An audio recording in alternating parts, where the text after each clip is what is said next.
services web. Donc, le programme donc, peut être divisé en deux grandes parties. La première partie concerne l'e-commerce et la deuxième partie concerne les services web.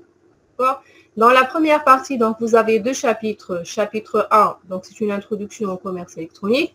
Chapitre 2, donc on va voir les enchères, le problème de la détermination de gagnants. Je m'excuse, madame. Oui. Mais vous partagez l'écran ou non?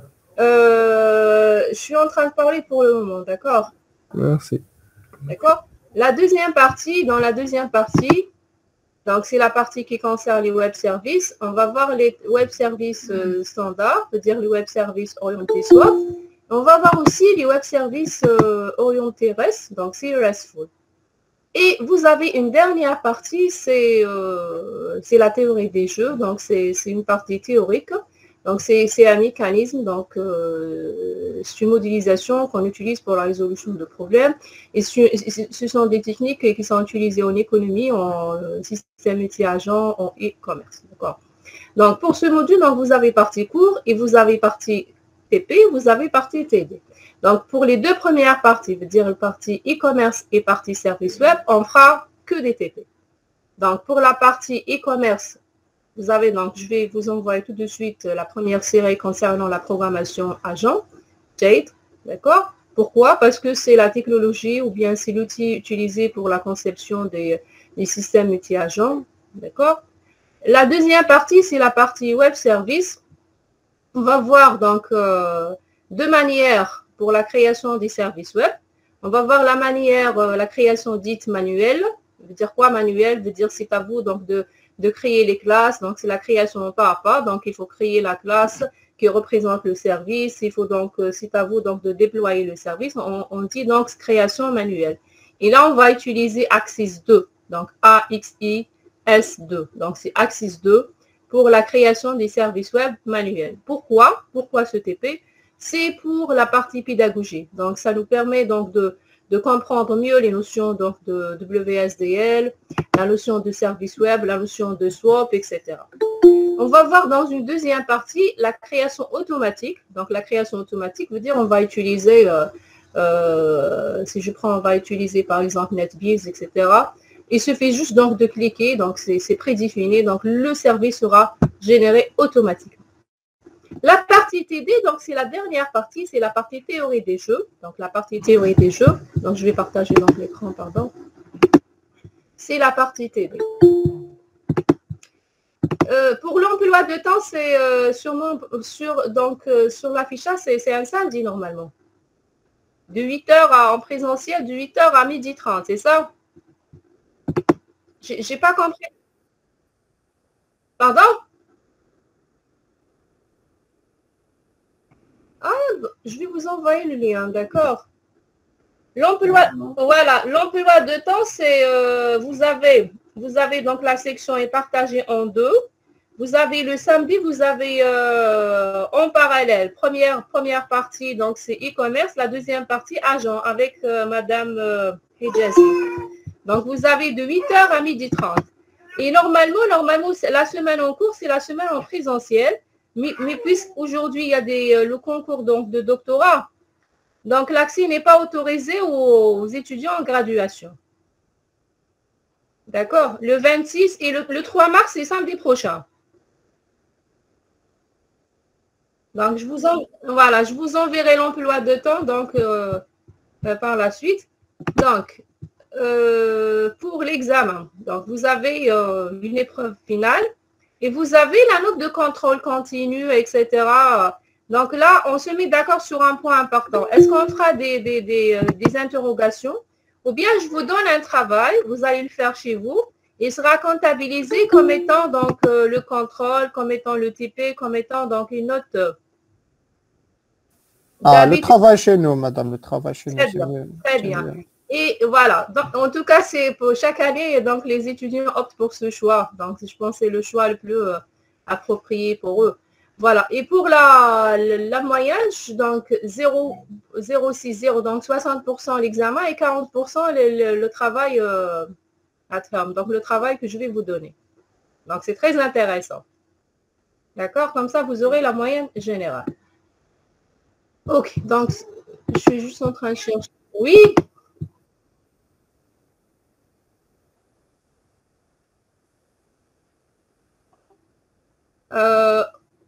Ok, donc soit des interrogations. Interrogation veut dire quoi? Veut dire c'est un examen, d'accord? Voilà. Ou bien, je vous donne un travail, vous allez le faire, donc vous aurez suffisamment de temps jusqu'à, donc, avant juste la délibération. Il sera comptabilisé comme contrôle continu, comme TP, etc. C'est la note qui va être ajoutée à la note de l'examen. Il n'y a pas de problème, il n'y a pas de problème, mettez-vous à l'aise. Donc, je commence donc sans tarder, chapitre 1. Donc, c'est un chapitre un peu gêné parce que c'est pour moi, parce que c'est juste le blabla, d'accord? Mais quand même, c'est un chapitre intéressant.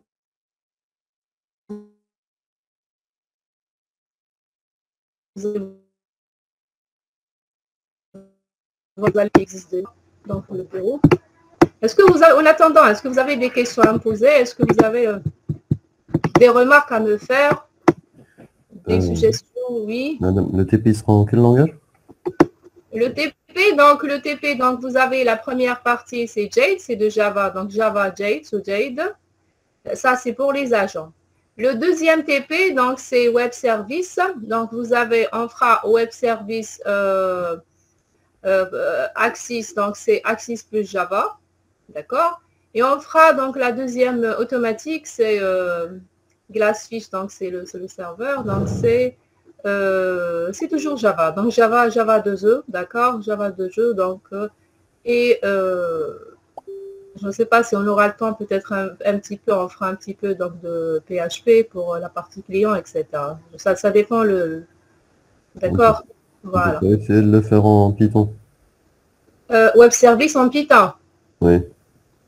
Vous voulez faire le web service en Python. Si vous avez des propositions à me faire, il n'y a pas de problème, d'accord. Qu'est-ce qu'on va faire? Très bien. Peut-être cette année, ça va être une nouveauté. Donc, qu'est-ce qu'on va faire? Donc, je garde toujours, donc c'est toujours la même série, donc celle de l'année passée. Et on va faire la chose suivante. Il y a des web services qui sont déjà prêts. Donc, donc les web services, donc ceux qui ont été développés donc, dans le cadre de ce cours. Et je vous demande de me créer, donc d'autres clients par exemple, j'ai un service Java, et je vous demande de me créer un client, soit en PHP, soit en Python, qui va invoquer, qui va consommer le serveur qui existe. D'accord? Sincèrement, honnêtement, j'ai jamais fait donc en Python, mais c'est une bonne occasion, ça va être un échange entre nous, et c'est une bonne proposition. D'accord? Donc, on fera comme ça. On fait le serveur, c'est de Java, et on va essayer donc d'injecter des clients en utilisant différents langages de programmation. Ça, c'est pour la deuxième partie, d'accord? C'est la partie web service. L'intérêt d'utiliser le web service, c'est quoi? C'est l'interopérabilité. L'interopérabilité veut dire quoi? Veut dire quel que soit le langage de programmation, on verra par la suite, quel que soit le langage de programmation que vous avez. Si je prends par exemple web service standard. Le web service standard veut dire c'est orienté swap. Donc, je tiens à préciser une chose importante. Le web service swap, dans les années 2006-2008, c'était quand même, à l'époque, c'était quelque chose de nouveauté. Mais actuellement, ça fait 2 ans ou 3 ans, donc cette version a été, on peut dire, écartée un petit peu. Donc, actuellement, c'est beaucoup plus le RESTful.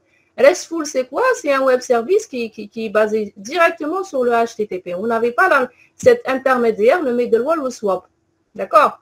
On verra par la suite, mais pour le cours, etc., pour la pédagogie, c'est très important de connaître les différentes technologies, d'accord, l'historique de web service. Donc, vous avez l'historique. La première partie, c'était le web service swap. On verra par la suite le web service. Donc, si on étudie donc, le web service swap, c'est en termes de pédagogie, en termes donc, de théorie, c'est très intéressant. Pourquoi? Parce que c'est un web service, on va voir comment donc cette histoire de WSDL. WSDL veut dire c'est le langage qui décrit le service. Et puisque vous avez le WSDL, d'accord, quel que soit le langage de programmation que vous allez utiliser, vous allez générer une application en se basant sur le WSDL. Et cette application, d'accord, peut être invoquée en utilisant n'importe quel langage de programmation. Donc, si je développe, donc j'utilise un Java par exemple, le langage Java comme langage de programmation pour développer mon service. Donc, c'est côté c'est une application client-serveur. Donc, vous avez partie serveur et vous avez partie client. Si je prends la partie serveur, on suppose que je vais utiliser le Java comme langage de programmation. Donc, je vais utiliser Java, donc je dois créer des classes. Mais faites attention, pour déployer donc cette application, est-ce que je vais déployer donc le code source? Non. Je vais utiliser un outil qui va me permettre donc quoi? Et qui va me permettre donc de convertir le Java to WSDL. Je vais générer un fichier WSDL, donc c'est un langage donc de distribution de services web. Et le fait de générer donc ce fichier WSDL, n'importe quel langage de programmation peut être utilisé côté client pour consommer ce serveur. Pourquoi? Parce que dans le WSDL, on verra ça dans le cours, dans le WSDL, vous avez des parties qui décrivent les différentes méthodes qui ont été, donc méthode veut dire c'est opération, veut dire c'est fonctions, les différentes méthodes qui ont été définies dans la classe. Donc là, vous me dites Python, vous me dites PHP, donc tout est permis. Donc même je peux utiliser même le .NET donc de mes Microsoft, etc. Le service web, c'est une technologie qui est venue, donc qui permet quoi? Donc qui permet donc d'exploiter une application web, quelle que soit la plateforme et quel que soit le langage de programmation. D'accord?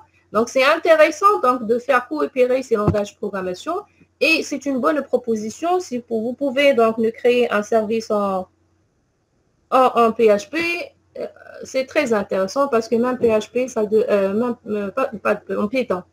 Python, je pense, je ne sais pas, est-ce qu'il y a des travaux sur PHP, je sais, beaucoup travaillent, utilisent le PHP pour les services web. D'accord? Oui, Python est aussi utilisé avec Django RESTful API, notamment. D'accord, parce que Python, c'est beaucoup plus pour le machine learning, etc. Même pour les web services, ça devient quand même puissant. Oui, c'est très utilisé. Donc, il faut basculer. D'accord? Très bien. Donc, c'est une très bonne proposition. Très bien. Donc, d'autres propositions, d'autres suggestions, d'autres remarques, s'il vous plaît, en attendant donc le chapitre 1 qui arrive, chapitre 1. Chapitre 1, il est là, TP. Donc, je vais vous envoyer la série, la première série.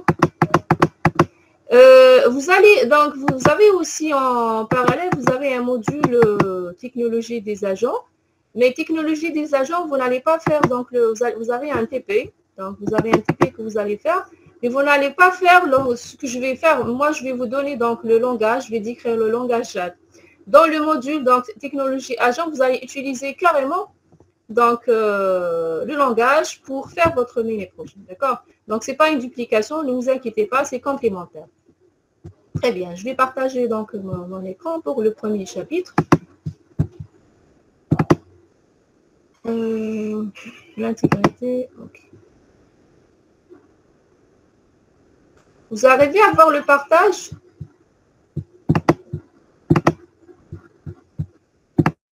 Vous arrivez à voir le partage?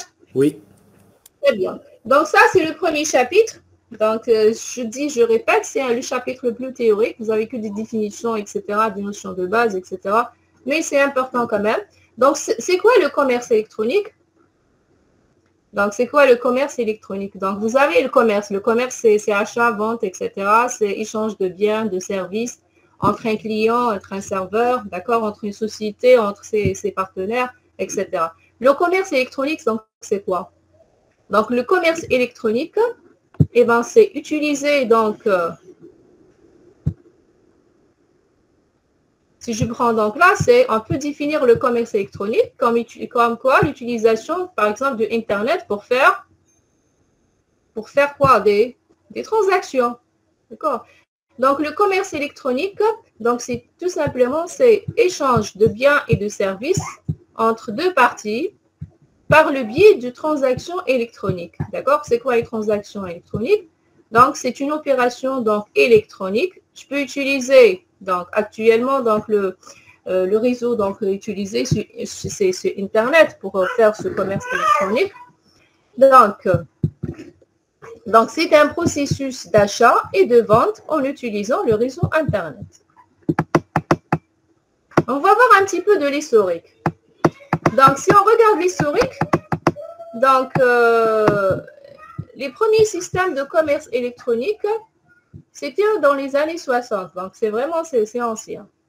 Donc, l'outil, donc, ou bien l'outil, voilà, donc, utilisé à l'époque, c'est l'UDI. Donc, c'est quoi l'UDI? C'est Electronic Data Exchange. D'accord? Donc, c'est une manière qui permet, donc, je peux dire, c'est une manière qui permet, donc, d'informatiser, donc, les données, donc, les documents, d'accord, à utiliser dans la transaction électronique.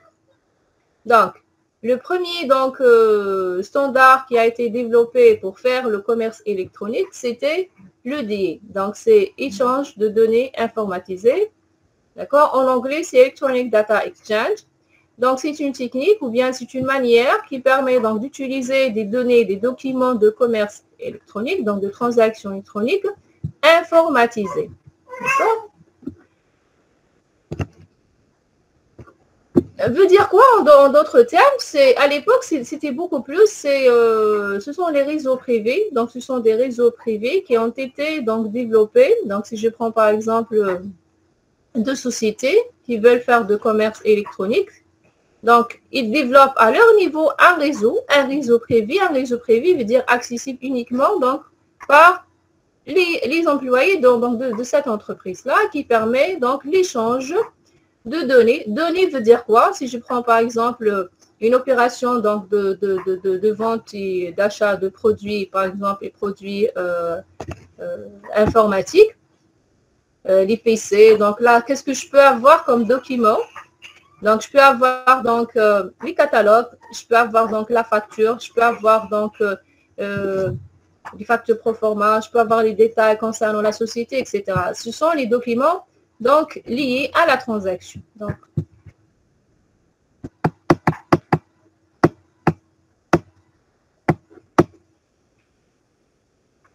Donc, le commerce électronique veut dire quoi?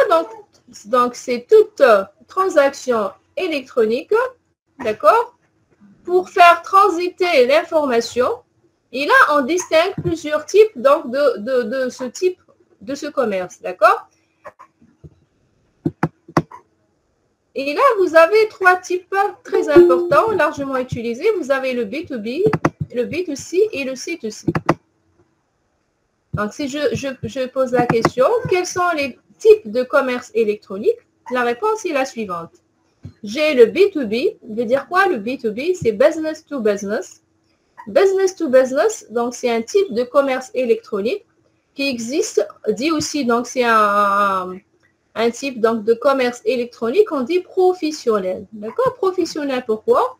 Parce que c'est un type de commerce qui existe qui relie une société avec une société, des grandes entreprises entre elles.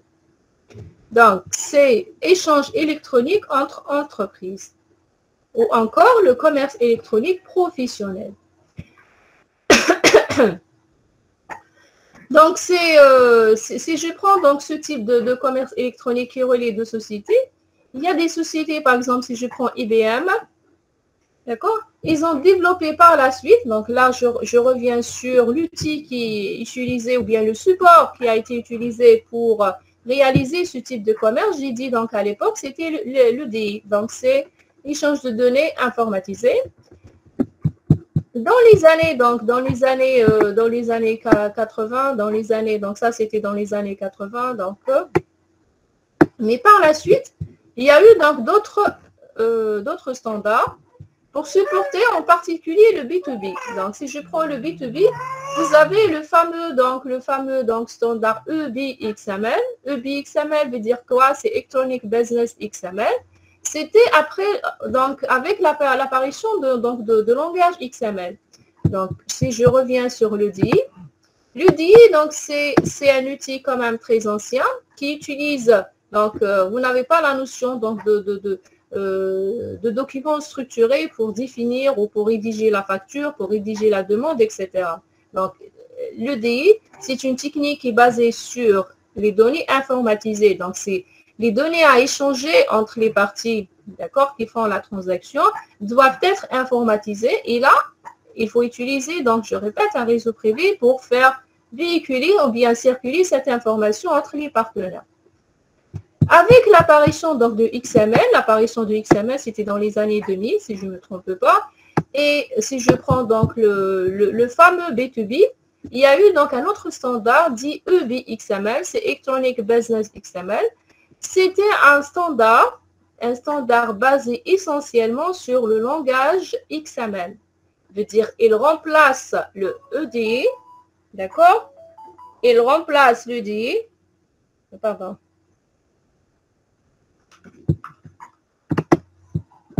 Oui, allô?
Allô?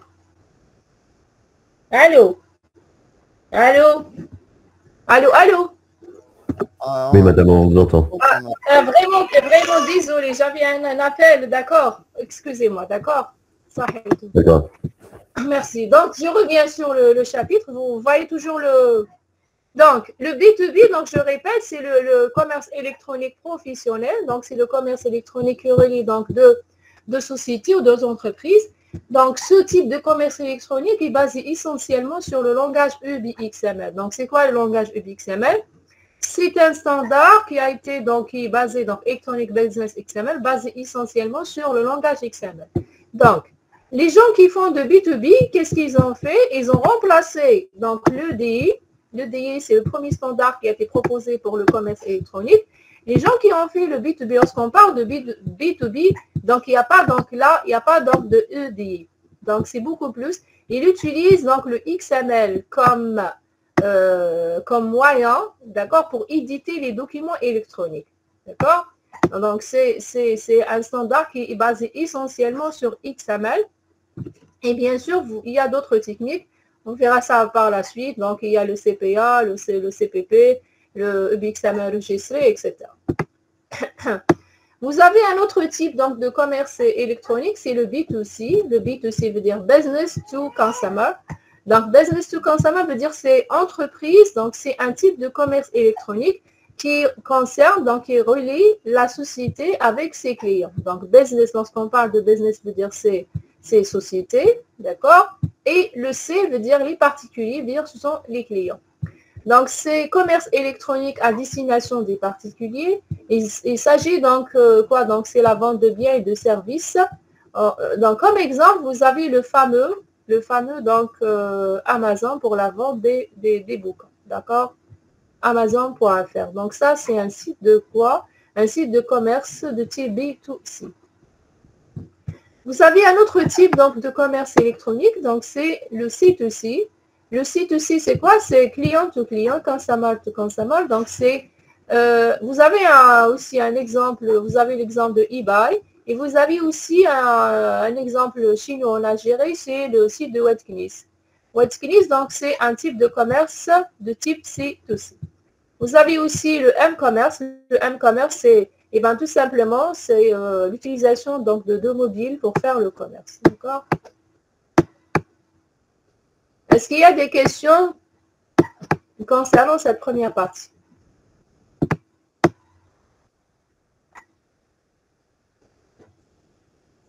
Est-ce qu'il y a des questions, s'il vous plaît? Ok. Donc là, si... Oui? Allô? Il y a problème de connexion, je pense. Allô?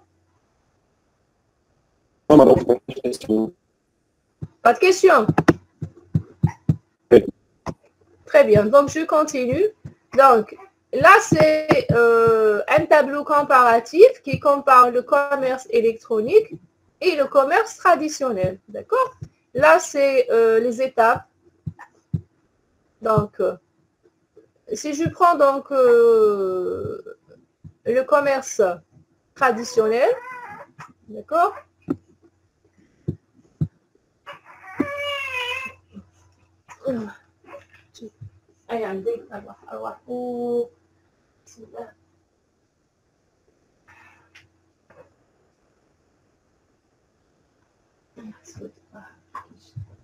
Donc, si je prends le commerce traditionnel,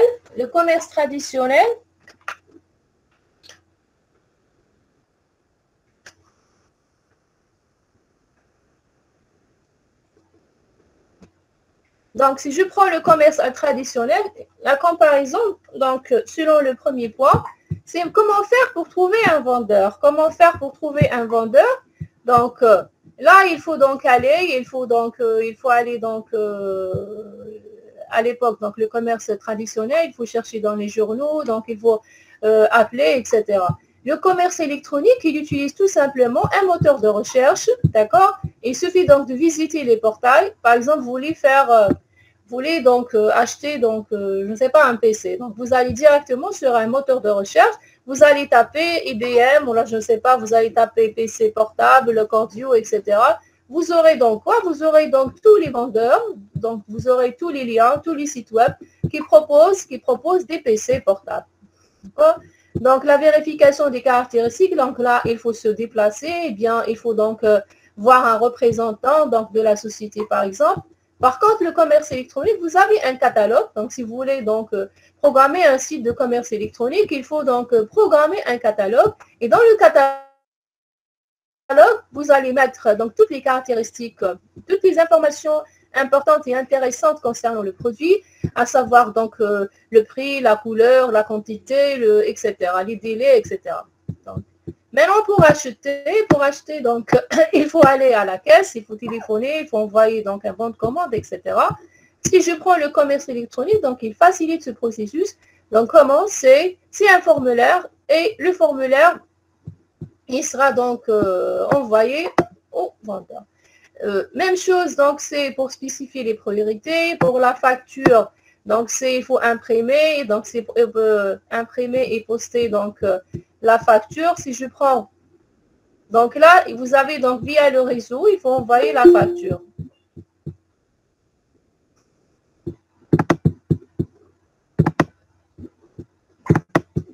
La partie donc livraison, donc c'est le même principe, donc il faut appeler, il faut attendre, il faut se déplacer, etc. Par contre, si j'utilise le commerce électronique, c'est programmé, c'est automatique, il faut aller consulter la base de données, il faut vérifier vos mails, etc. Le paiement, il se fait donc, si je prends le traditionnel, soit par chèque, soit par en cash, etc. Là, on fait un virement, on fait un paiement électronique, j'utilise la carte bancaire, etc. Donc ça, c'est la comparaison qui existe entre le commerce électronique traditionnel et le commerce électronique le commerce traditionnel, le commerce électronique. Et là, on voit clairement donc les différents avantages donc d'adopter donc ce type de commerce électronique. D'accord?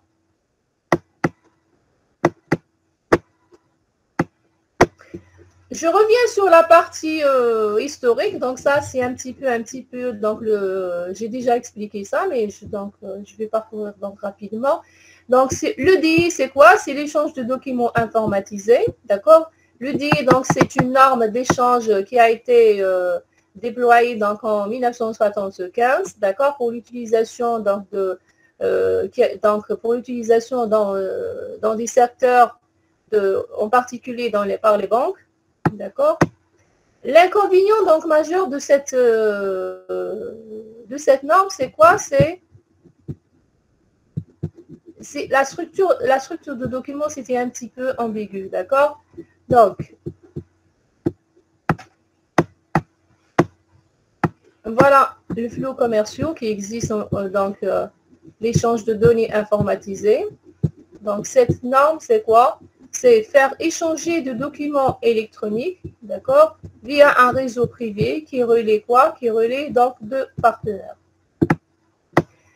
La différence qui existe entre le DI et l'Internet, donc je répète, le DI, c'était dans les années 60, 75, etc. Donc, c'était avant Internet, d'accord? Avant Internet veut dire quoi? Donc, il y avait un réseau. Donc, il y avait un réseau d'ordinateurs qui relie les ordinateurs entre eux. Mais il n'y avait pas donc le réseau Internet, le réseau public mondial Internet. Donc, si je compare, donc le web veut dire c'est le protocole. Donc là, c'est le protocole utilisé. Le web veut dire c'est le Internet. Et là, c'est le DI, c'est la norme EDIFACT. D'accord? EDIFACT, c'est quoi? C'est la firme donc, qui a développé donc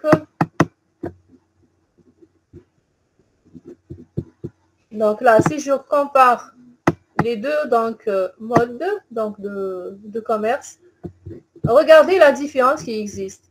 Donc le protocole de communication utilisé, le web donc c'est Internet, donc c'est le IP, d'accord? Là, il y avait un autre protocole, je ne sais pas si vous avez une idée sur ce protocole. Donc, avant IP, il y avait le protocole X25. Donc, le réseau qui relie donc les sociétés ou les banques ou les business entre eux, c'est beaucoup plus, c'est le protocole X25. Maintenant, comment les documents sont édités. Donc, les standards utilisés pour éditer les documents, veut dire la facture, la demande, d'accord, c'est, si je prends le web, on utilise XML, on utilise le HTML, etc. Là, il y a une norme, d'accord, une structure un peu particulière reliée à, donc, liée à l'EDI. Donc, les outils de développement, pour développer donc là, j'utilise le langage de programmation, les différents langages de programmation pour développer un service donc de commerce électronique, d'accord, un site de commerce électronique. Donc, j'utilise un langage de programmation, j'utilise des outils pour développer donc les catalogues, pour développer les formes pour éditer donc la demande, pour générer la facture, etc. Là, il utilise donc des programmes, des convertisseurs, d'accord, pour intégrer ou bien pour faire, donc, pour utiliser les documents, d'accord, qui circulent ou qui entre les partenaires. Le matériel informatique, donc il suffit d'avoir un serveur. Vous allez héberger votre site de commerce électronique sur une machine donnée. D'accord? Donc là, c'est un système, donc c'est un système centralisé. D'accord? Vous avez une base qui est centralisée. D'accord? Un centre donc d'information qui contient toutes les informations nécessaires sur le type de commerce. D'accord?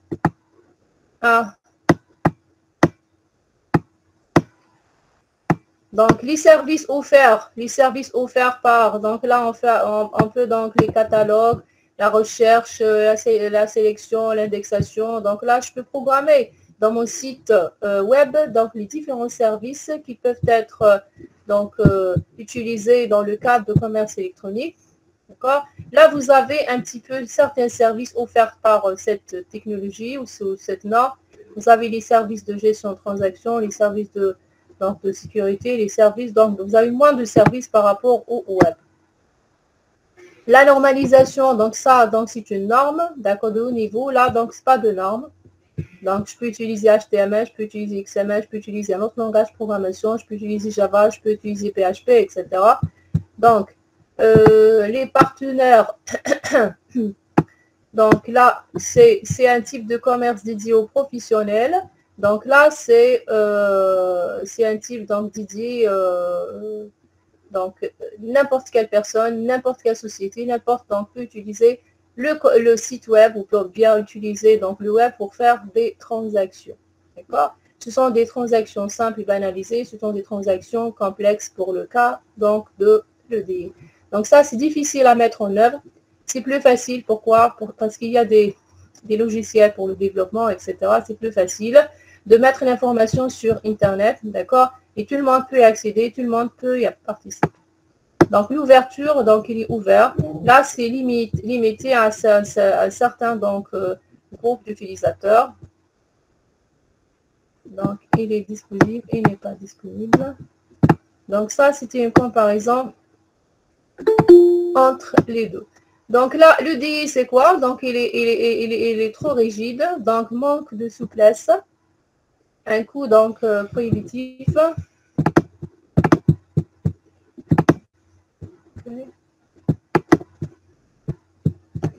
Donc,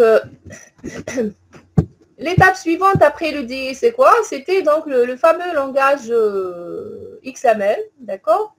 C'est le standard ou bien c'est l'outil ou bien c'est le langage qui a été qui remplace l'EDI pour éditer les documents électroniques. Donc ça, le groupe INCEFAC, donc c'est un groupe avec le groupe Oasis, ils ont lancé EBXML, c'est beaucoup plus pour le B2B, d'accord, pour faire le commerce professionnel, d'accord. Vous avez d'autres standards qui ont été développés pour faire le commerce électronique professionnel. Vous avez RositaNet. RositaNet, c'est un outil, c'est un standard qui ressemble un petit peu à EBXML, mais qui est dédié beaucoup plus au secteur économique.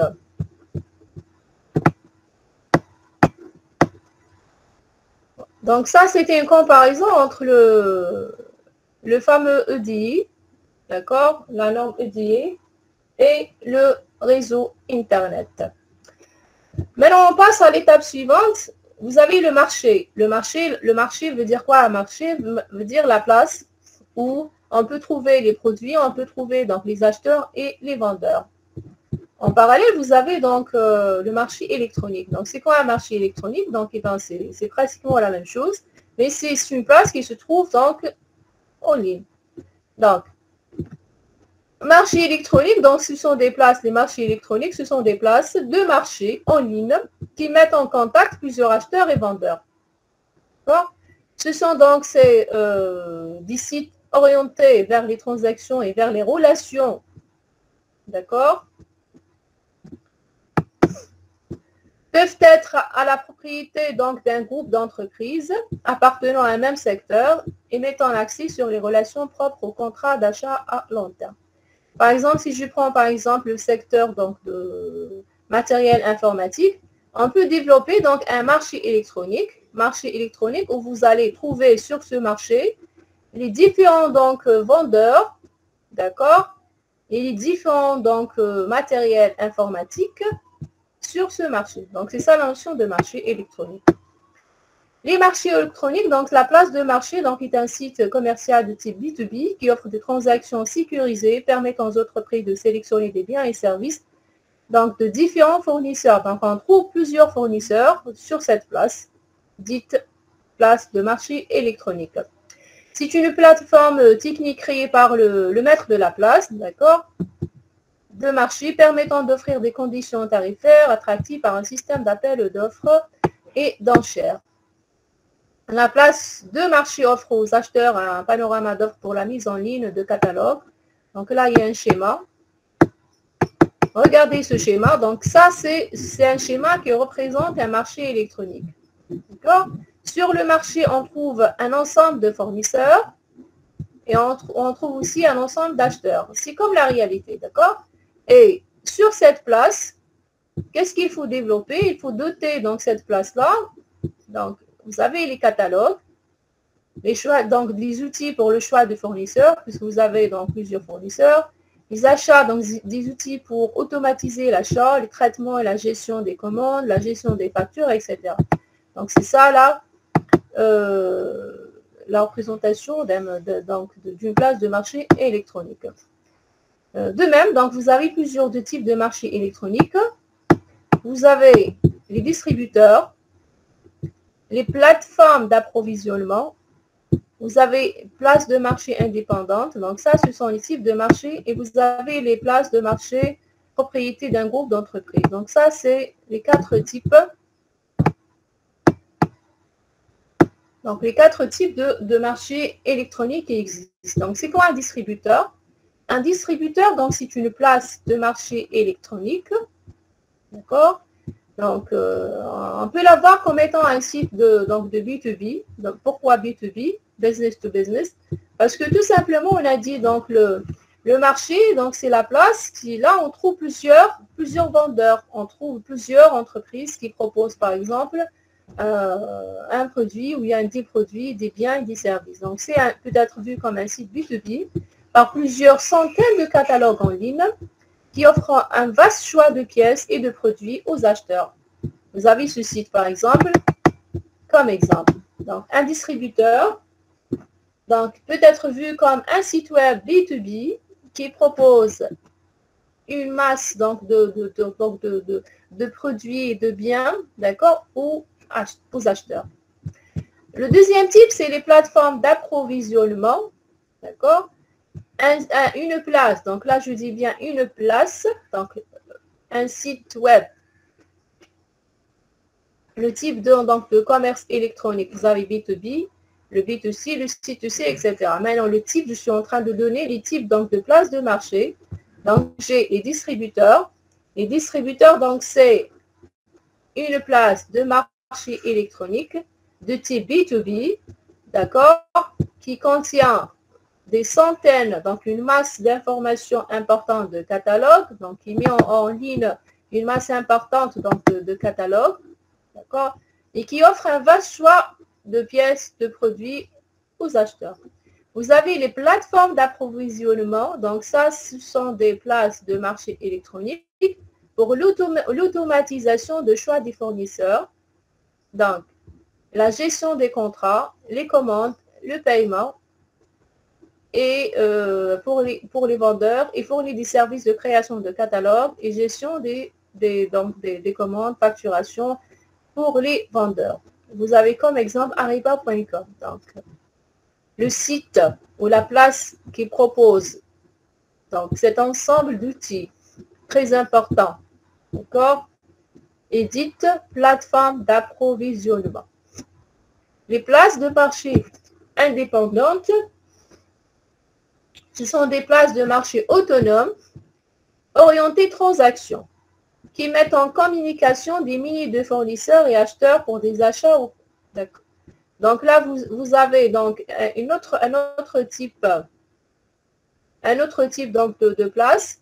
Ce sont des places qui relient les acheteurs et les fournisseurs entre eux. Donc, ce sont des marchés indépendants, des places de marché indépendantes. Donc, et enfin, vous avez les places de marché propriété d'un groupe. Donc là, dans le cas, vous avez un groupe. Donc là, c'est beaucoup plus, c'est mettre la relation à long terme sur la diminution de l'inefficacité de la chaîne logistique. Vous avez chaîneconnect.com. Voilà, donc ça, ce sont les places de marché électronique qui existent. On a vu donc à travers ce premier chapitre que un site de commerce électronique est basé essentiellement sur la notion de moteur de recherche. Donc, le moteur de recherche, c'est quoi? Donc, c'est l'outil qui vous permet donc de chercher sur le réseau Internet, qui vous permet de trouver l'information, qui vous permet de localiser un produit, localiser un vendeur, etc. Donc, la conception d'un site web de commerce électronique revient à concevoir, à développer un moteur de recherche. C'est un moyen, c'est un outil donc c'est primordial pour votre site web. Donc, vous avez la notion de moteur de recherche. Le moteur de recherche, donc, c'est, comme j'ai déjà dit, c'est un outil très important, donc c'est indispensable sur votre site Internet, qui vous permet donc faciliter donc la recherche et trouver ce que vous voulez en termes donc de produits, en termes de données, en termes de vendeurs, etc. Donc, vous avez les répertoires sélectifs. D'accord? Les répertoires, donc les portails horizontaux, les portails. Donc là, c'est comment faire pour concevoir un site, donc ça, c'est pas important.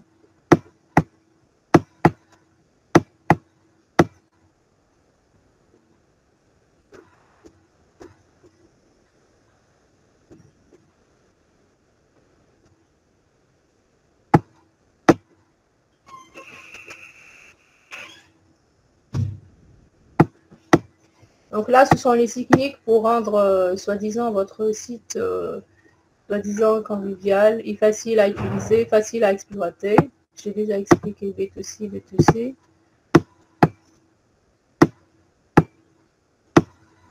Et là, c'est quelques liens pour... Voilà. Donc ça, c'était la première partie concernant ce module. Donc, c'était une petite introduction au commerce électronique, les notions importantes qu'on peut trouver, d'accord, et qu'on doit connaître. C'est beaucoup plus, c'est quoi le commerce électronique, les types de commerce électronique existent, les standards qui ont été proposés pour faire ce type de commerce électronique, et les outils, et comment faire pour, d'accord, mettre en valeur votre site de commerce électronique. Donc, si vous n'avez pas de questions, je passe directement à la partie TP.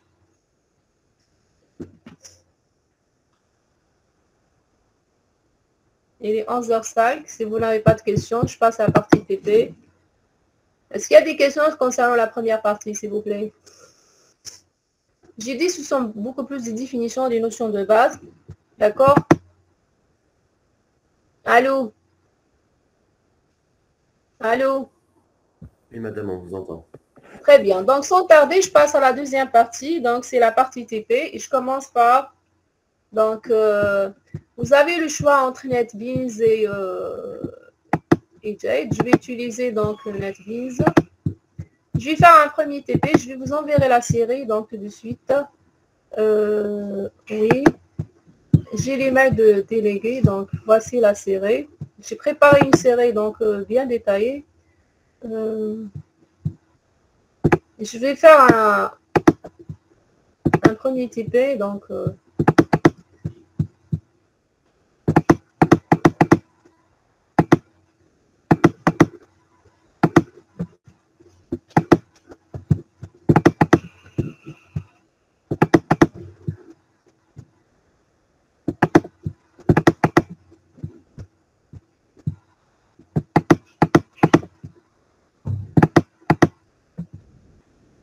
non, c'est pas ici.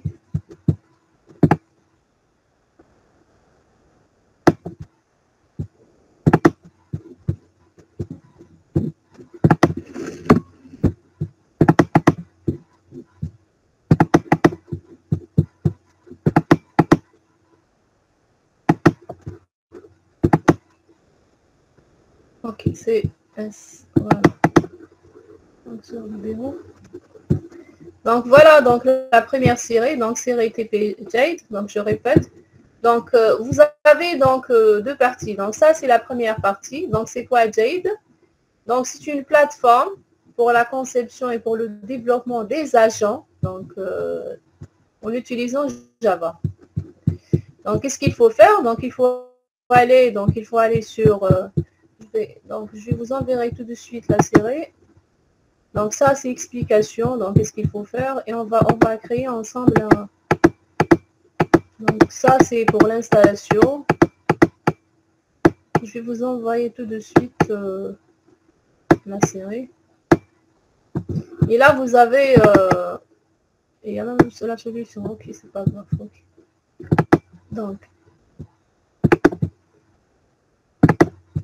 Donc NetBeans. Ok. Donc, c'est quoi un agent?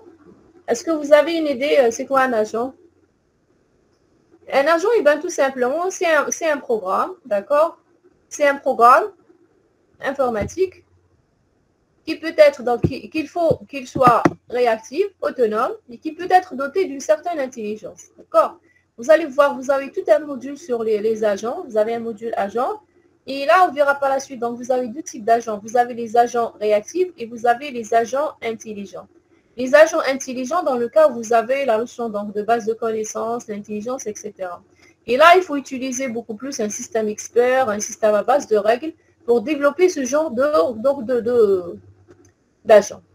Donc, pour ce TP, on s'intéresse beaucoup plus aux agents réactifs, veut dire les agents, vous n'avez pas la notion. Donc, Jade, si je prends le Jade, c'est une plateforme dédiée pour la conception et le développement des agents réactifs. Vous n'avez pas la notion donc d'intelligence, base de connaissances, etc. Il faut injecter un système expert pour avoir un agent intelligent. Donc,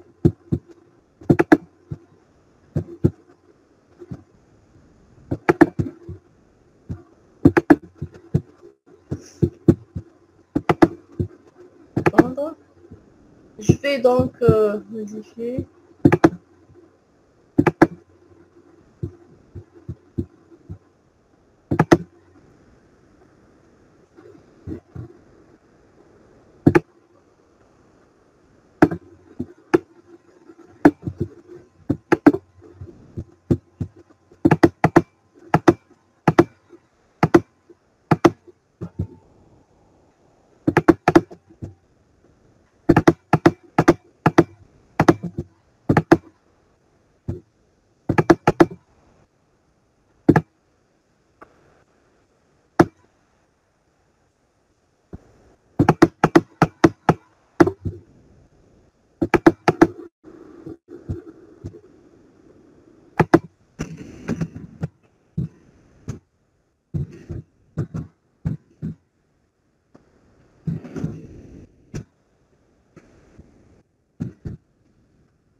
Donc, pour la semaine prochaine, on va entamer un autre chapitre concernant les enchères, d'accord? Les enchères électroniques, les types d'enchères qui existent, et on va voir le fameux, donc, le fameux donc, problème de détermination de gagnant dans les enchères combinatoires. On va voir les enchères classiques, les enchères standards, où l'enrichissement se fait sur un seul produit. Et on va voir dans le cas où on peut combiner, et là, il s'agit donc d'enchères combinatoires.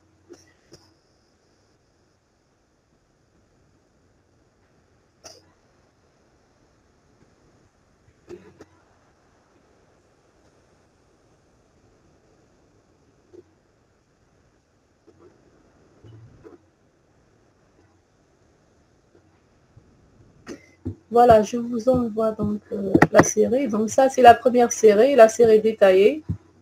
Donc, qu'est-ce qu'il faut faire? Je vais expliquer la série. Donc, vous avez le tout, le détail sur la série, mais quand même, on fera un premier TP ensemble. Donc, je vous demande la chose suivante. Il faut avoir beaucoup plus le jade.jar. C'est plus important et se trouve sur le dossier CRC. Non, le bin. Donc, il faut avoir plus important, c'est le dossier jade-bin. Donc, il faut décompresser ce dossier. Vous devez trouver jade.jar.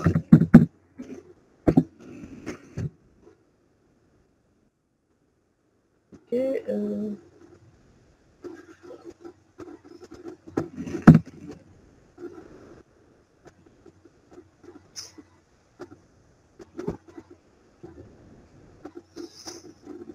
donc, je vous demande juste télécharger jade-bin, d'accord?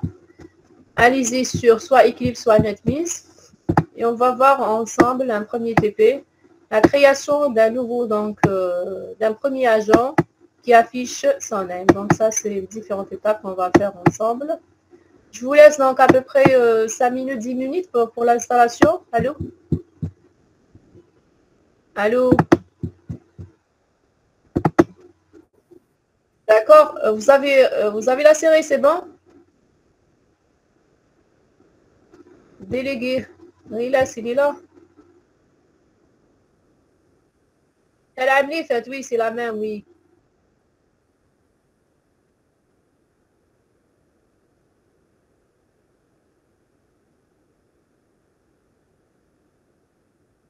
Ah, très bien, parfait, très bien.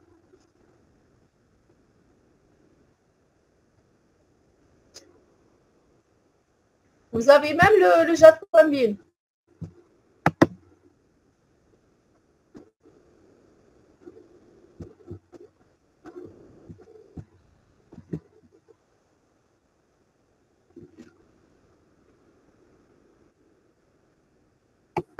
Oui. Il y a le tout, je pense. Oui.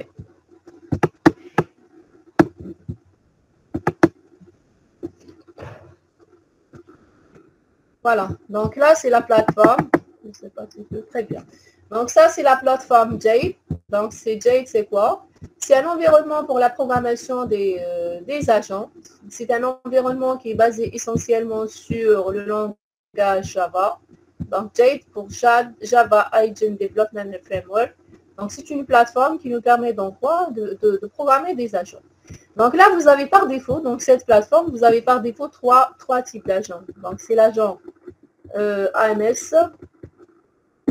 J'essaie d'agrandir, je ne sais pas si je peux agrandir encore.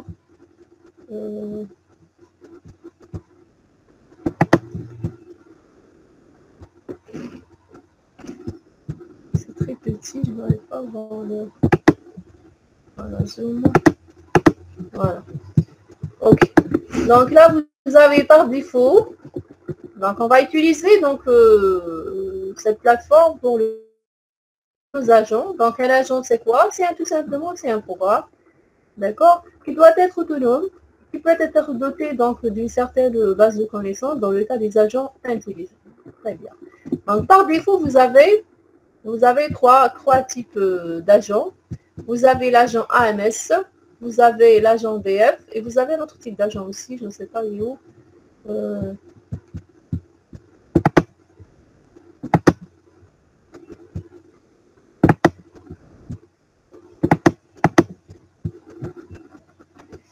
Voilà, donc dans cet environnement, c'est un ensemble, donc cette plateforme c'est quoi? C'est un ensemble de containers. C'est quoi un container? Un container veut dire c'est un groupe d'agents. On ne peut pas trouver un agent tout seul comme ça. Un agent doit appartenir à un container et vous devez avoir un seul main container, c'est le groupe principal, et plusieurs containers. Donc, si vous voulez installer donc JAD sur une architecture distribuée, veut dire c'est plusieurs machines, vous devez avoir un seul main container et vous pouvez avoir plusieurs containers. Un container veut dire c'est un groupe d'agents. Donc, par défaut, donc je répète, vous allez trouver trois agents.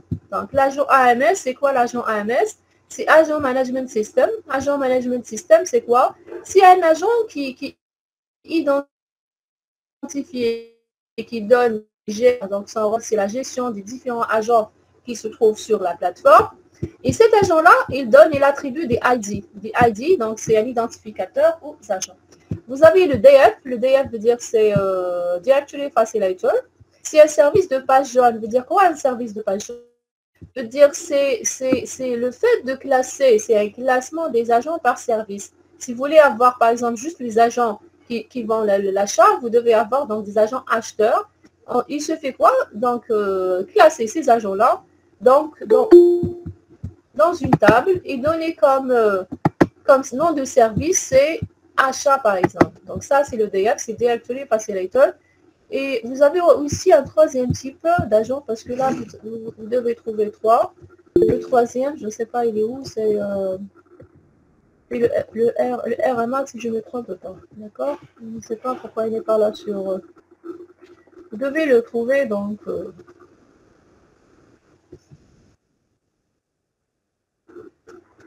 Voilà. Donc là, c'est la partie application. Vous allez développer un ensemble d'agents. Vous devez avoir un seul main container. Et là, vous devez avoir, donc, pouvez avoir plusieurs containers. Un container, c'est quoi? C'est un ensemble d'agents. Donc, un agent, c'est quoi? Donc, c'est tout simplement, c'est un thread. Un thread implémenté en Java sous J. Donc, c'est...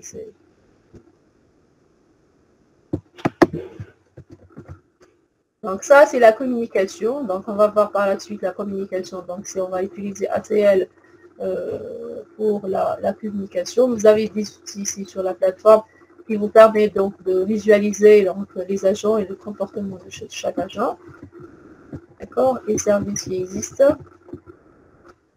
Les outils, donc voilà. Très bien, j'ai déjà expliqué ça. Donc, je vais aller directement sur la plateforme. Le RMA, c'est Monitoring Agent, Remote Monitoring Agent. Ok. Donc, je vais aller sur NetBeans. Comment faire pour créer? On va créer ensemble. Vous allez voir, c'est très facile, très simple. Je vais donc... Ok. Je vais faire File, New Projet, New Project. Donc, Java Application. OK. Next. Donc, je vais faire Java Application. Je vais faire Java S2I 2022. OK. Finish. Donc, là, j'ai créé un nouveau projet. D'accord? Voilà. Donc, je vais fermer tout ça. On va voir la création, donc comment appeler un agent dans le cas où vous avez, je vais faire un close ici, close. J'ai fermé donc tous mes fichiers, voilà, Source package, donc ça c'est un package, ok. Donc pour ce TP là, on va voir donc pour lancer un agent, j'ai dit donc il faut avoir la plateforme, il faut lancer l'agent sur une plateforme. Et on va voir deux manières pour lancer un agent. Donc, dans le cas où vous avez juste la classe, vous n'avez pas le main, d'accord? Et on verra par la suite comment faire pour créer un main pour appeler ou pour lancer un agent. Donc, pour le moment, je suppose que vous avez que ça. Donc, vous n'avez pas le main. D'accord? Comment faire pour créer un agent? New. Je vais créer un Java class. Donc, un agent, c'est quoi? C'est classe. Je vais faire, par exemple, agent SSI. Donc, ça, c'est le nom de la classe. D'accord? J'ai créé, donc, agent SSI. Donc, j'ai dit, c'est quoi un agent? Un agent, donc là, c'est pas programmation en termes de programmation. C'est une classe, donc c'est un thread qui hérite de la classe agent. Donc là, il faut utiliser l'héritage extend agent. Agent, c'est quoi? Agent, c'est une classe prédéfinie qui a été développée par le laboratoire italien, c'est-à-dire les développeurs de Jade. Donc, comment faire? Il faut chercher donc cette librairie. Donc, je vais faire la chose suivante. Bouton droit, propriété. Donc, labels. OK. Add external jar folder. Et je vais chercher. Donc là, c'est la partie...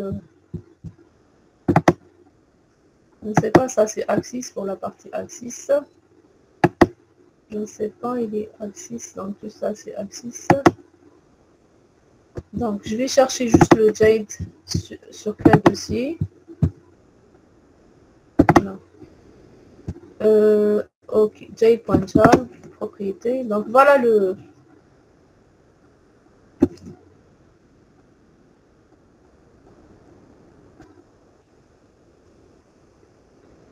Ok, propriété.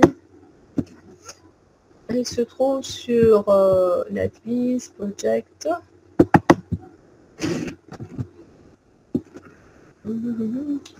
Document NetBeans Project, document NetBeans Project. PPA. Donc, je reviens sur...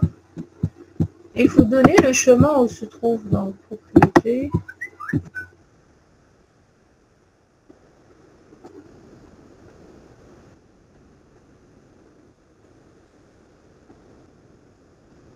Ok. Add external. Document, donc NetBeans.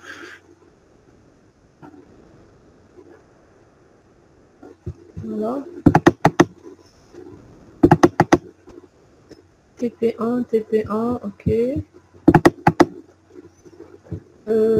Lib, donc c'est destination. Ok, voilà. Et je vais faire OK. Ok, maintenant.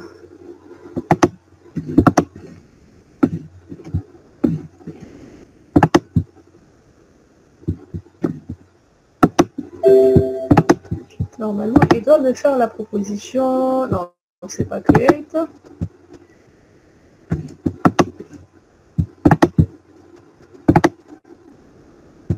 J'ai rajouté donc la librairie. Normalement, automatiquement, il doit me faire. C'est pas grave. Import.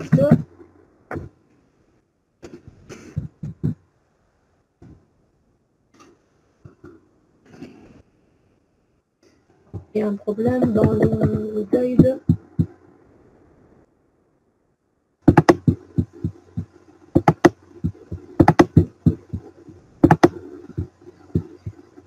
Save all.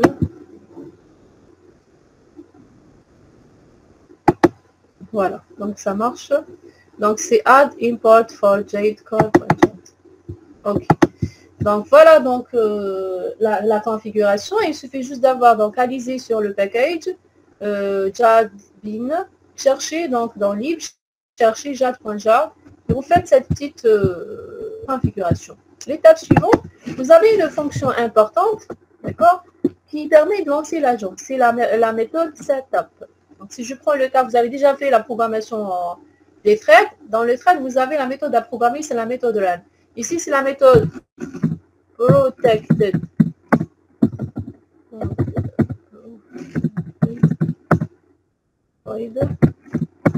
Void.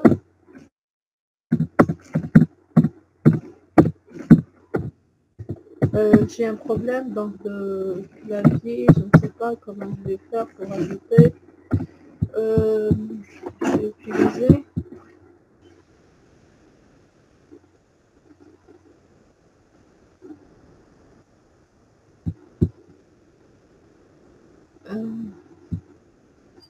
Il manque le mur, mais j'ai pas. Setup.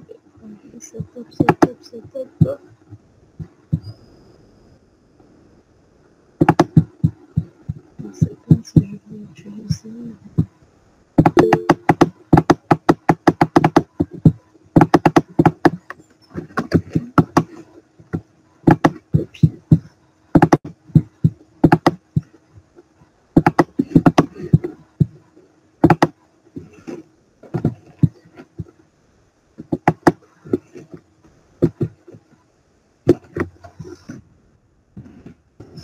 Alors, donc, qu'est-ce qu'on va faire dans cette méthode? Donc, c'est, je vais afficher tout simplement un message, donc system.out.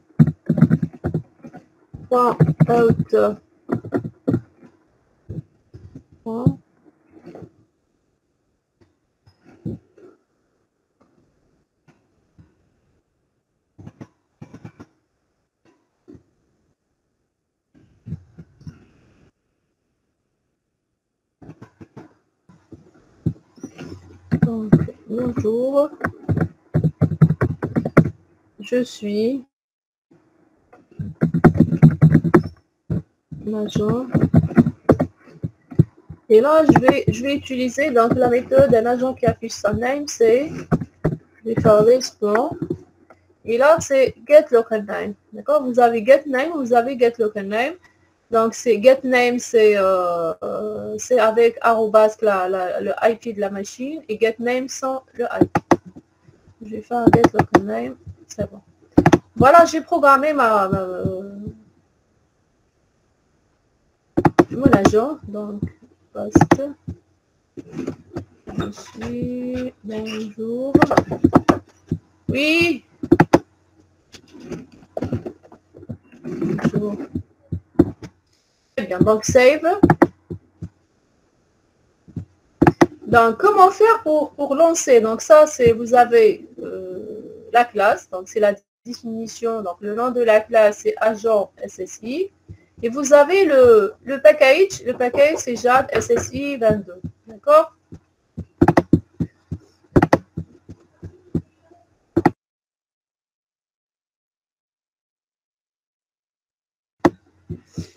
D'accord? Donc, je reviens sur l'analyse.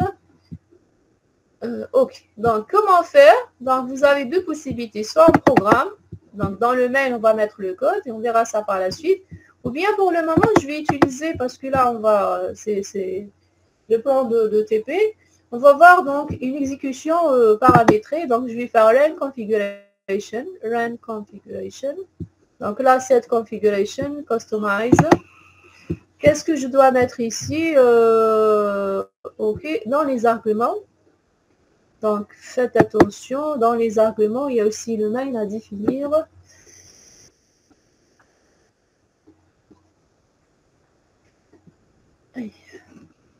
Donc, la commande qu'on doit utiliser, c'est comment faire pour lancer un agent. Donc, il faut faire appel à... Voilà, je reviens sur...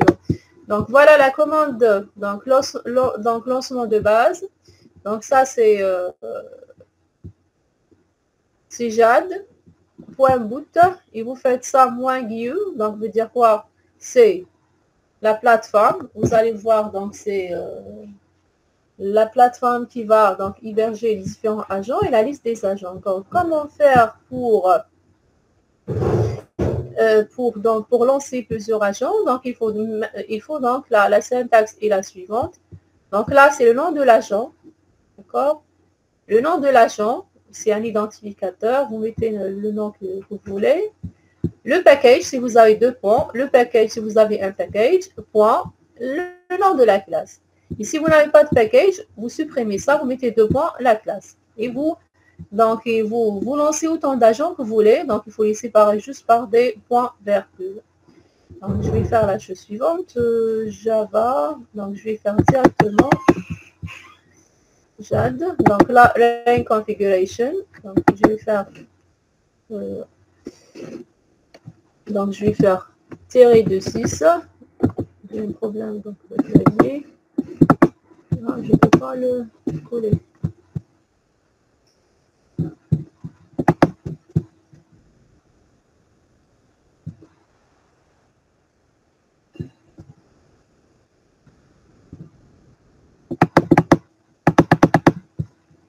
C'est quoi ce que j'ai pas compris?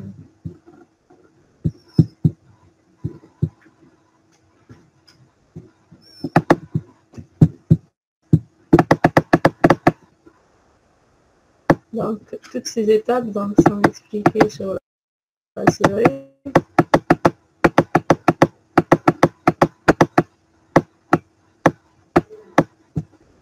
Donc, voilà l'agent, system.1.getLocalName. Donc, c'est mon premier agent comme argument. Donc, je sais pas.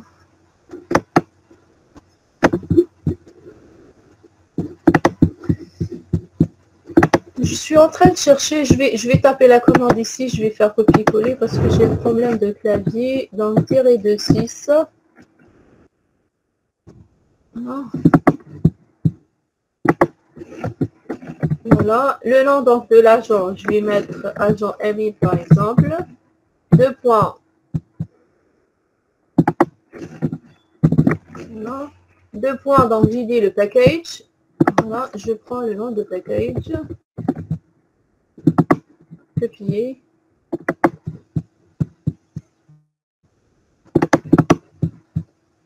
Voilà, point. Le nom de la classe. Le nom de la classe, c'est agent SS6. Donc, si vous avez des questions, il faut m'arrêter, d'accord? Madame, Oui. madame, quelle est une façon باش ندير هاد لي تيبي كومبيتون تاع تكنولوجي دي زاجون نرجعوا le computer. Ça, je dois installer Python sur ma machine parce qu'il n'est pas installé sur ma machine. Vous voulez faire les agents de Python? وي باسكو على حساب سمعت شغل بيتون بلي شغل لي زاجون هادو بلي يتيجي كثر في بيتون. Il me semble la plateforme qui existe. Je ne sais pas s'il y a une plateforme agent Python. Je ne sais pas. Donc, j'ai fait plateforme parce que même le module on n'allait pas utiliser. Web service, je sais. Donc, web service, je peux parce que l'objectif, c'est... d'accord. Mais là, plateforme. Un ami me dit, non, j'ai jamais, donc je ne sais pas, Java, donc plateforme. Parce que même, madame, en ce qui concerne JAD, il est deprecated. Ça fait depuis 2017 qu'ils ont arrêté la maintenance terre. C'est une JAD ou un JES? C'est d'accord. Mais en Python, pour la création des agents, il y a Mathilde, il y a donc... En ce qui concerne Python, il y a Python Agent. C'est l'un des trucs les plus utilisés maintenant pour la création. Python. Python Agent. Donc, je dois l'avoir. Donc, Python Agent Development. OK. Donc, c'est une plateforme qui a été développée en se basant sur... OK, il n'y a pas de problème. On fait d'accord, vous donnez juste le temps pour installer le Python. D'accord, il n'y a aucun problème. Mais c'est le même principe. Là, s'il vous plaît, à travers ce cours-là, le plus important, soit pour les web services, soit donc pour le langage, soit pour les agents, quel que soit le langage de programmation que vous utilisez, le plus important, c'est la philosophie de la chose, c'est le principe, d'accord? Sinon, langage de programmation, vous pouvez utiliser n'importe quel langage de programmation. Donc là, je suis en train de chercher Python, agent, développement. Mais je ne sais pas, est-ce qu'il y a donc le... OK. Multi-agent systems for Python language is a framework for development and management of multi-agent systems of computation in Python language and using OK brief OK. Au lieu de Jade, c'est Python, c'est ça. OK.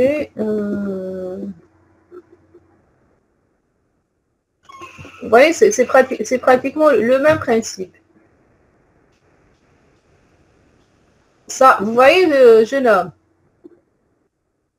Donc ça, c'est le programme. C'est un programme qui vous permet quoi? Qui vous permet donc un agent qui permet donc de créer son name. C'est le premier. C'est pratiquement le même principe. D'accord? C'est pratiquement le même principe.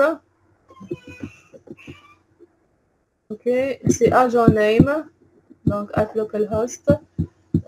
C'est pratiquement le même principe. C'est juste la synthèse qui diffère.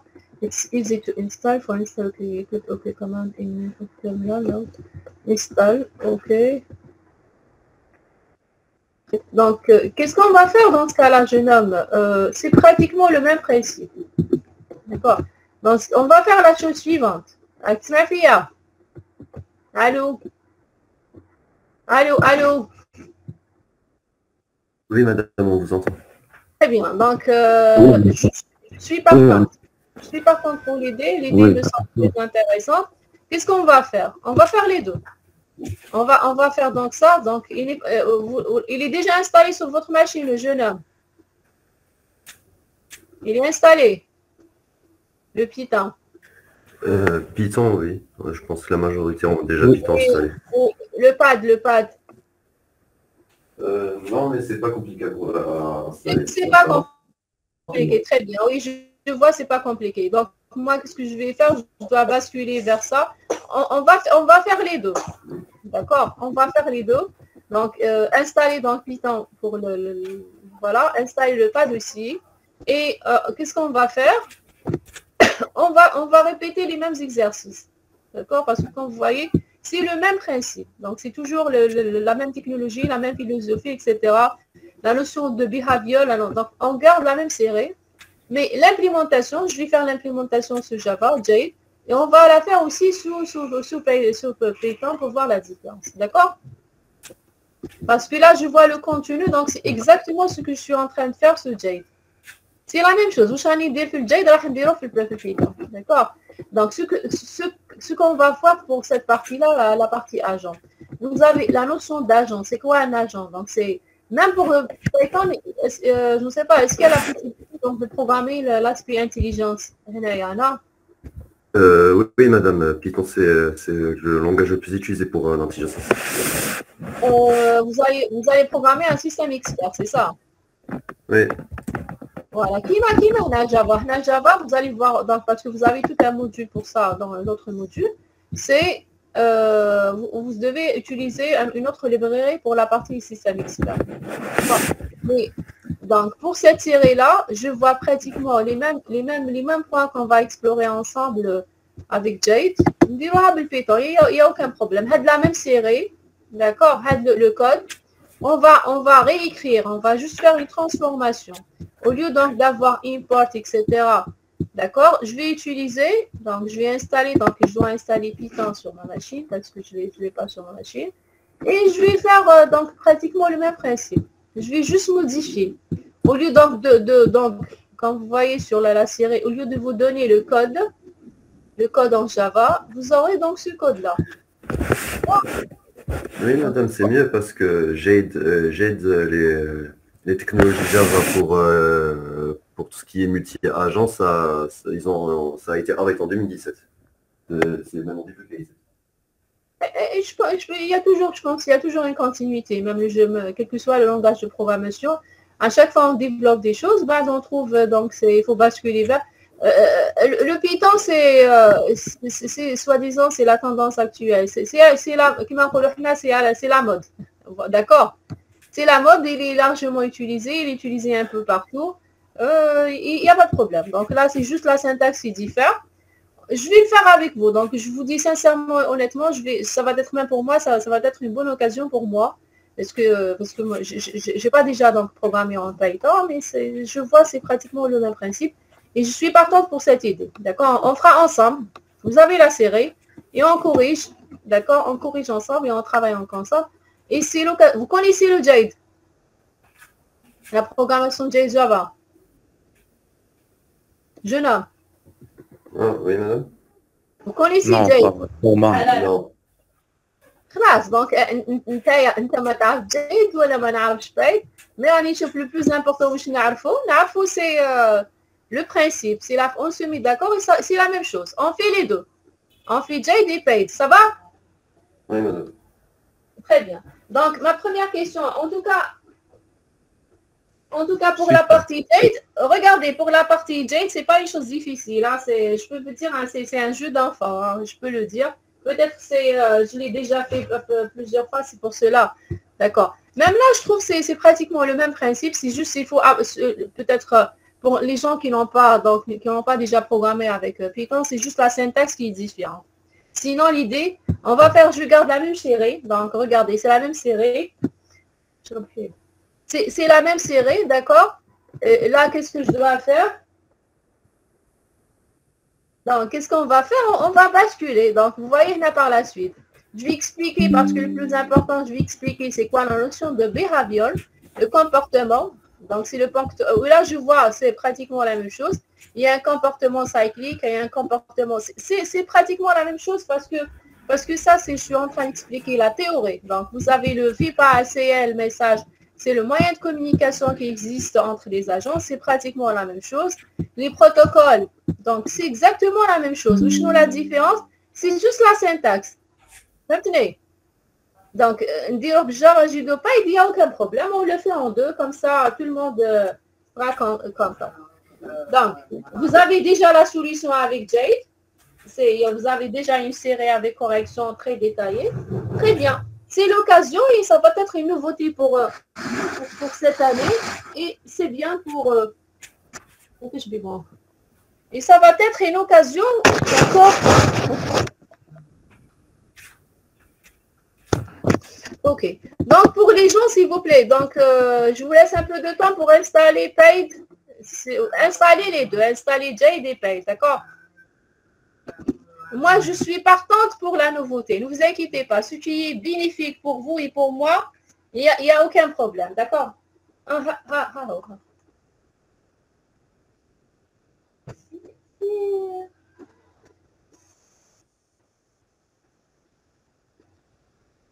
D'accord? Donc, moi, je vais installer donc Python. Je vais l'installer sur ma machine. D'accord? Et je continue donc l'explication de la série, ce que je vais faire. Et...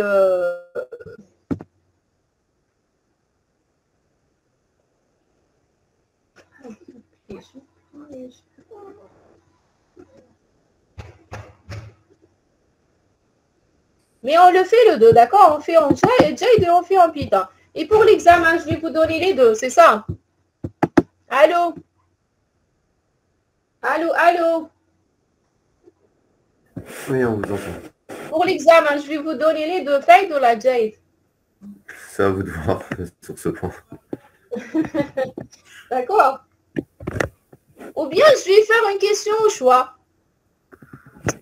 D'accord? Si vous me donnez la solution Jade, c'est accepté. Vous me donnez en Paid, c'est accepté. D'accord? Vu que c'est juste la syntaxe qui change, ce serait plus logique. D'accord.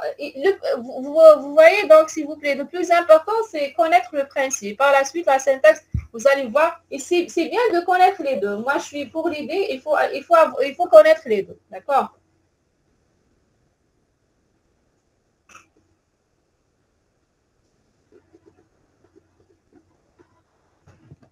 وي لي دو خير هكا باش اللي يعرف جيد يعرف واللي يعرف الاخر يعرف جيد يعرف ويعرف بايد يعرف. Pour l'examen, vous avez le choix.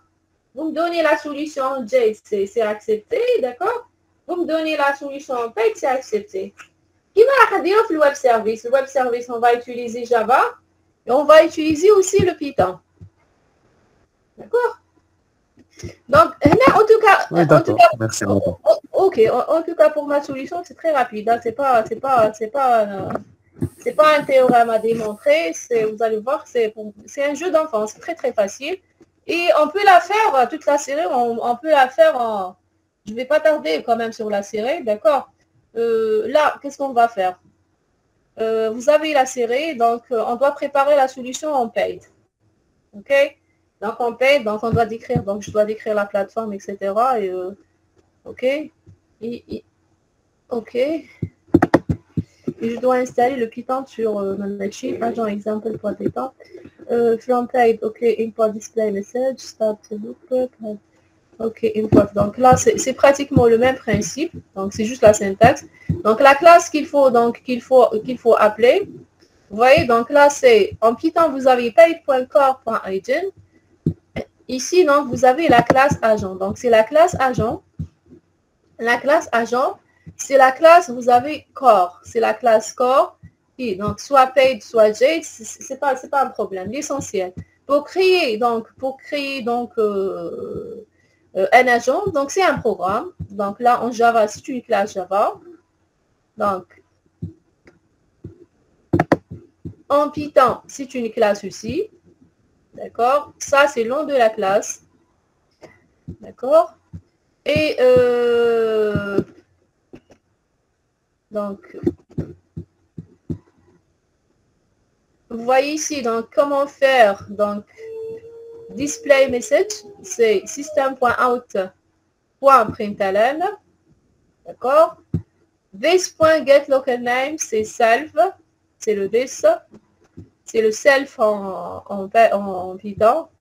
Point 8.localName, pourquoi? Parce que localName, c'est un ID, d'accord? Vous voyez, c'est juste la syntaxe qui est différente.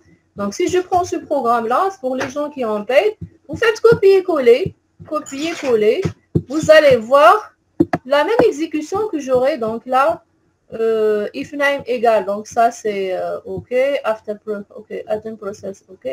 Ils vont générer 3. Là, c'est un programme là qui utilise directement le main, d'accord? Donc ça c'est le main, il va, donc ça c'est agent name. Donc là, il va créer, donc c'est normalement c'est 3 agents. Hello, chacun il va afficher donc son name. Et c'est égal, donc c'est combien de fois un range per process. Donc là, il y a 3 processus, donc il y a 3 agents, il va lancer 3 agents. Donc ce programme-là, le même programme, vous voyez que c'est pas vraiment donc un langage difficile, donc c'est facile à comprendre. Donc, si je prends le même programme, donc j'ai 2 possibilités. Soit je fais run configuration, je peux utiliser directement le main, d'accord? Donc je peux utiliser directement le main. Le main, donc je vais aller directement sur ma série. Voilà le main. Vous allez voir que c'est pratiquement le même principe. OK. Donc,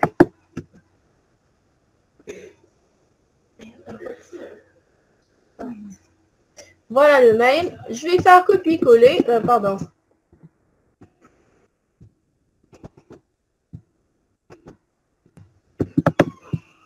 Moi, je voulais vous présenter toutes les techniques qui existent, c'est tout, d'accord? Sinon, je peux aller directement à la solution.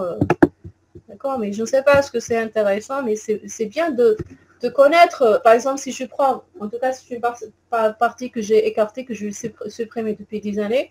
D'habitude, je faisais Axis 1, Axis 2, etc. Mais là, vu la faute de temps, donc j'ai supprimé carrément Axis 1.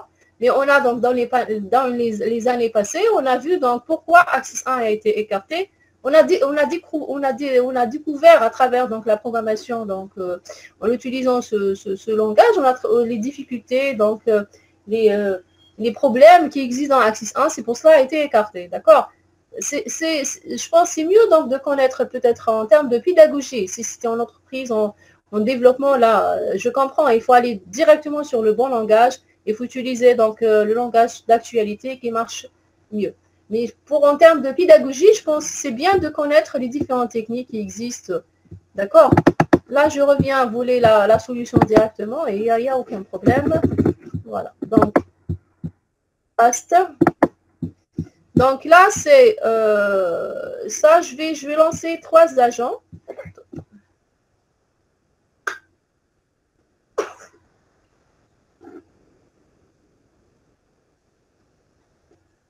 Voilà, je vais utiliser 3 agents. OK. Donc là, on a dit, donc c'est, je vais utiliser un buffer. Et dans ce buffer, je vais tout simplement, la commande que j'allais écrire dans run configuration, je vais la mettre directement ici. Donc là, -GUI, donc c'est l'interface graphique. D'accord? Et je vais créer 3 agents. Je vais créer l'agent S1, S2, S3. Mais là, faites attention, je dois mettre, donc comment faire pour appeler un agent. c'est le nom de package pour la classe. D'accord? Le nom de package. Donc, je prends le nom de package. Allez.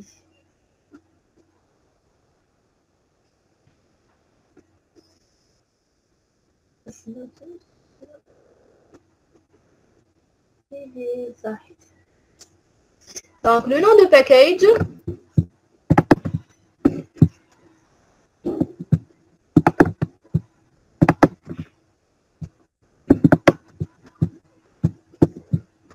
OK.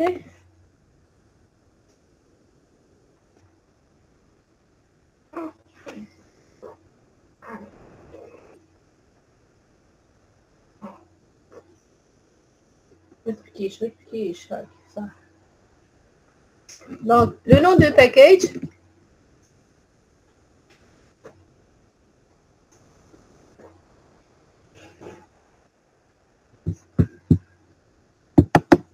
Donc là, je vais créer donc premier agent.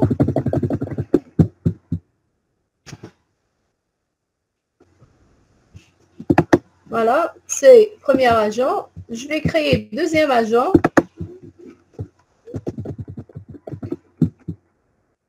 Vous voyez, c'est pratiquement le même principe, c'est juste c'est la syntaxe qui diffère. Donc, soit date, soit paid. Utilisez le langage que vous voulez, il n'y a aucun problème pour ma part. Donc, là, c'est le même programme qui existe sur le net. Sur paid. Donc, j'ai créé 3 agents. D'accord? Je vais donc maintenant File, Save All. Save All. Et je vais faire Run File. On va exécuter. Et là, j'aurai 3 agents. Chaque agent, ce qu'il va faire. Je n'ai pas fait tant sur ma machine. Je l'ai, donc je vais copier directement le code qui existe sur Internet. Donc, voilà. Très bien. Donc là, voilà, c'est la plateforme. Donc, c'est ça la plateforme. OK. Donc, le main container. Et voilà les 3 agents qui existent par défaut, le AMS, le DF, le RMA. Et les 3 agents que je viens de créer. Donc, chacun, il affiche son name. Son name. D'accord? Donc là, je vais File, File, Shutdown. Oui. Donc, je reviens sur, voilà, Python. Donc, ça, c'est un agent. Donc, je répète, c'est pratiquement la même agent. Donc, c'est le même principe. C'est juste la plateforme qui diffère. D'accord? C'est un agent qui affiche local name plus hello world. Donc, là, c'est... donc, j'ai pas donc le... Est-ce qu'il y a quelqu'un parmi vous qui... jeune homme?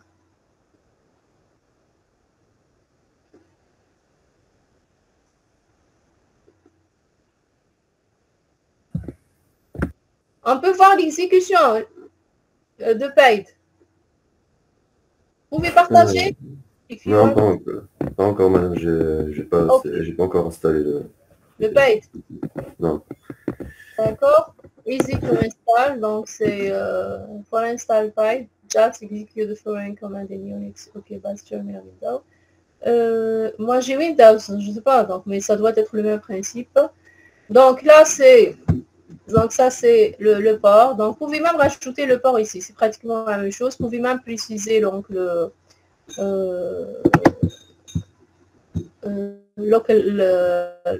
la machine, le IP, localhost. Je peux rajouter, d'accord, tirer port, tirer localhost, etc. C'est pratiquement le même principe. Je ne vois aucune différence. C'est juste la syntaxe.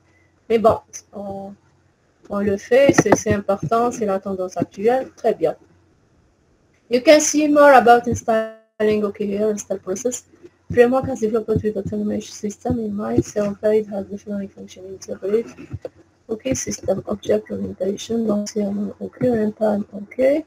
ACL message, filtering the message, OK. Cyclic and timing behavior, OK. C'est exactement les mêmes fonctionnalités offertes par OK, receiving. Et là, vous voyez, donc, vous voyez, il y a même le code, il y a le tout, hein, donc c'est méthode graphique, ok, protocole, design. C'est exactement le même principe, c'est ok, it's developing, ok, framework. And now you can use the following function timings.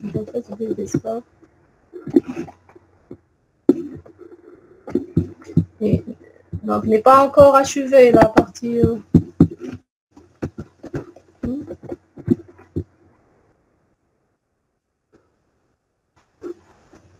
C'est la première version, jeune homme, pour Paid. Non, c'est 1.0.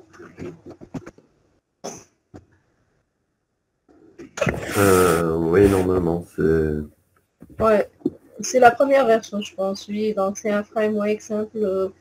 Ok, développement des systèmes, ok, métier agent en Python. C'est italien ou espagnol, je veux... ça, je sais pas. Je sais pas de qui l'a fait. Je pense. Parce que là, Systema, c'est ok. Systema, je pensais que c'est espagnol. Non, c'est écrit qu'il a été développé à une université au Brésil. Ah, c'est Brésil. Brésil veut dire c'est l'espagnol, là. C'est pas parce que j'ai vu donc Systema. Systema, c'est pas espagnol. Système en espagnol, non? Soit espagnol, soit portugais. Ouais, au portugais, oui. Ok, très bien. Donc là, c'est, je pense, c'est quand même shell source. Ok. Très bien. On va voir. C'est une première, je pense, c'est une première plateforme. On va l'utiliser, mais je pense, je ne sais pas si elle est complète, mais c'est pas grave. Nous avons les deux. Donc c'est ça, je pense, c'est la bonne démarche. On va voir la solution en Date et on va voir la solution en Python. D'accord? Donc, voilà la solution donc, en Jade, ça marche, c'est fait. Donc, je vous demande pour les séances à venir, donc installer Paid, installer Python sur vos machines. On va voir les deux, d'accord? Et n'oubliez pas, donc, vous avez donc deux parties importantes pour ce projet ou bien pour ce module. Donc, vous avez la partie Jade, vous avez aussi la partie qui est quand même consistante, la partie du web service. La partie du web service où on doit programmer la partie client, partie service. Donc, je vais essayer de vous donner, là, je suis en train de vous résumer donc les choses les plus importantes. Je vous donne donc, en général, les points forts, les points essentiels pour la programmation des agents, soit en Jade, soit en Paid, peu importe le langage.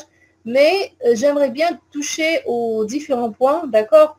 N'oubliez pas, vous avez combien? On est le mois de février, veut dire qu'il nous reste à peu près un mois. D'accord? Il nous reste à peu près un mois avant les vacances. Ensuite, après les vacances, ça va être une formation de 3 mois maximum. En 3 mois maximum, je dois vous faire donc programmation Jade et beaucoup plus, je dois vous faire beaucoup plus le web service. Ça va? Allô? Oui, madame. Et pour cela, je vous demande un travail interactif, coopératif de deux côtés, comme ça pour pouvoir avancer. Si je travaille toute seule, on ne peut pas avancer bien. Donc, il y a des parties que je dois faire moi-même, il y a des parties que vous devez faire, et donc un échange convivial entre nous pour pouvoir avancer et faire les choses bien. Donc, je suis très contente pour cette première séance, je suis très contente beaucoup plus pour les propositions que vous avez faites. C'est très intéressant, c'est pris en considération. Parce que ça va enrichir ce module, d'accord? Ça va donc, ça va nous pousser à faire les choses mieux, d'accord? Et suivre la tendance actuelle, c'est déjà quand même un bon signe. Il est presque midi, je pense c'est bon pour aujourd'hui. On se verra samedi prochain, c'est aussi en ligne, non? Parce que c'est le 3 mars. Oui, madame. Très bien. Donc, voilà, si vous n'avez pas de questions à poser, donc je m'arrête à ce niveau-là. Pensez bien pour la proposition concernant le contrôle continu. Comme ça, vous donnez un peu de temps pour vous préparer. Donc, si vous optez pour le mini-projet, pour vous proposer un mini-projet, d'accord? On se verra la semaine prochaine, Charlie. Portez-vous bien. Donc, si vous n'avez pas de questions, ça y est, je peux quitter? Oui, madame. Très bien. Allez, salam alaikum. Allez, à la prochaine, Inch'Allah.